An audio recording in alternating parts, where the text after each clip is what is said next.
sur notre amie Emma. Hop. Alors Ella, messieurs dames, c'est une de nos deux femelles. Elle est assez, en fait, ils ont chacun leur petit caractère. Et là, on l'appelle la Céline Dion de notre groupe d'Otari parce que c'est celle qui va le plus vocaliser. Alors, je vais repasser ici. On peut l'applaudir bien fort.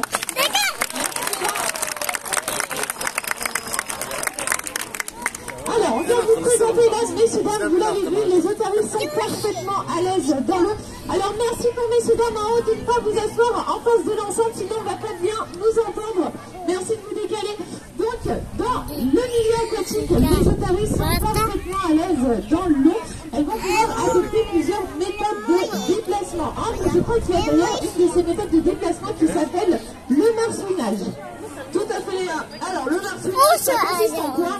Ça va être des petits sauts consécutifs que les Otaris vont faire hors de l'eau. Ça va leur permettre à la fois de reprendre rapidement leur respiration, mais également d'augmenter leur vitesse. En plus, ce marsouinage va également leur permettre d'avoir une meilleure vision, que ce soit aquatique ou aérienne. Ouh, d'un seul coup, ça pète le feu. C'est merveilleux, on est de retour. Et là nous fait une superbe démonstration de marsouinage. Alors, il faut savoir que ces techniques de déplacement vont leur servir que ce soit pour échapper à leurs prédateurs ou alors pour chasser leur proie. Alors effectivement, tu nous le dis, hein, les Otaris sont des prédatrices pour les poissons, mais c'est également des proies dans la nature, puisque dans la nature, c'est les animaux qui vont chasser les Otaris, ça va être les orques, ainsi que les requins. Donc le fait de faire du marsouinage, ça va leur permettre un petit peu de perturber les prédateurs dans leur trajectoire. Donc on va applaudir bien fort notre amie Ella. Alors, depuis 2019, messieurs, dames, on accueille également une autre espèce d'Otari, c'est les Otaris à fourrure australe. Alors, Anne, je crois qu'on va faire la connaissance de l'une d'entre elles d'ici quelques instants. Tout à fait, toujours honneur aux dames, elle a 6 ans, elle pèse 30 kg, applaudissez bien fort, Yassi.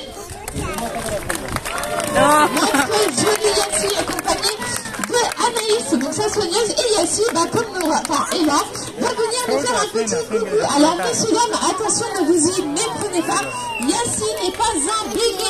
Elle fait que 30 kilos, c'est la taille adulte chez les Otaris femelles, en tout cas, à fourrure australe. Donc, je passe ici pour vous la montrer.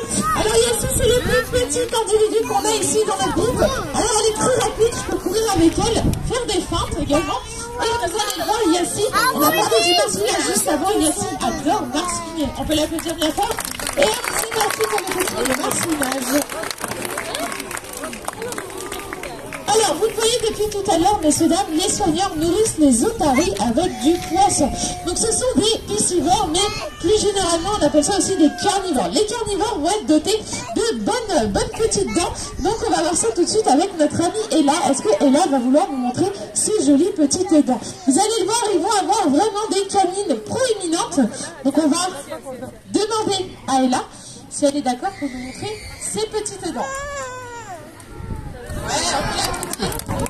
vais venir vous montrer ça au niveau de la vitre centrale. Alors Ella, est-ce que tu veux nous montrer ton plus beau sourire?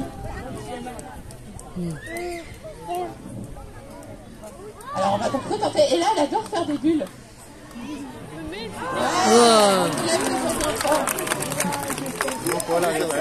Alors vous avez vu un petit peu chez les Otaris, messieurs, dames, les dents vont être pas mal noires. Alors ne vous en faites pas, c'est la couleur naturelle chez les dents, chez les Otaris. En revanche, vous allez avoir également les phoques qui ont